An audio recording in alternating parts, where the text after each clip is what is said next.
Hi guys, my name is Abhishek and I would like to thank Vineet and Alan for this great workshop.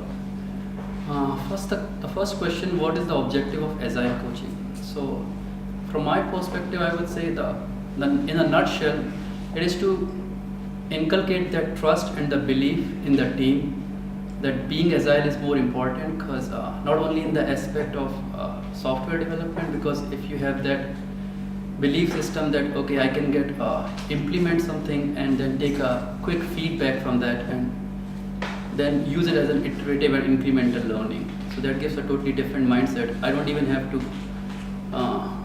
go and keep on checking there whether team is implementing that or not. They will understand the real importance behind it. Second, summarizing the responsibilities of an Agile coach. So for an Agile coach, it is very important to be an active listener, which I was not for certain actually, like especially working in like my profession as in a software thing. Second would be to be a good facilitator. So I learned this technique of uncomfortable silence thing, not because we are always taught to answer everything actually, like from the childhood. Okay, you should be the first one to answer everything. So it's too difficult for me to just keep a silence and elicit that response from others.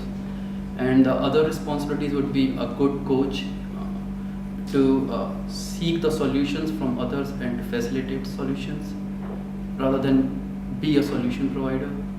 Top 3 learnings from this workshop would be, the first one is something which I really liked. Anna was using a lot of mythological examples while reinforcing the concept which he was teaching. So I think there's a psychology behind that. When you are in a certain culture, these people have a very strong respect for their own mythological texts and all that. So when you relate the learning with that and reinforce with that, it gives a totally different impact in my mind, because I already have this knowledge in my head.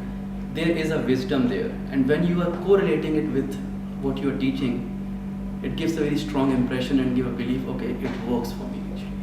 So from that point, and the second learning was I would say not to be very certain about the questions or which you are facing from the customer, because every situation is so different and it's context based. Like when I was talking to her and I was trying to give exact answer, no, it can work in this way. So to learn that, okay, to say that okay, it depends in which context are we implementing the Agile also. So how much value we can derive out of it. Never to make 100% commitment towards it.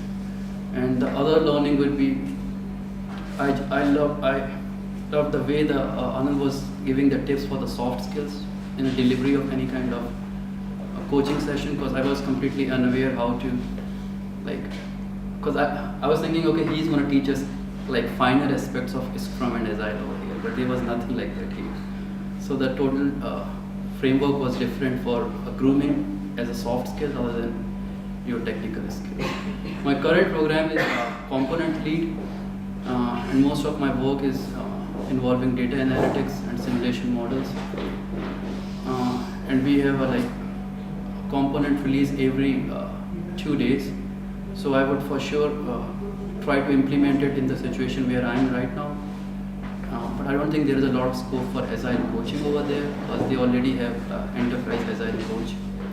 But I would certainly love to co-train or like co-coach with him, work under his supervision, so that I can see how well I can fit as a coach in the context of my own organization. Thank you.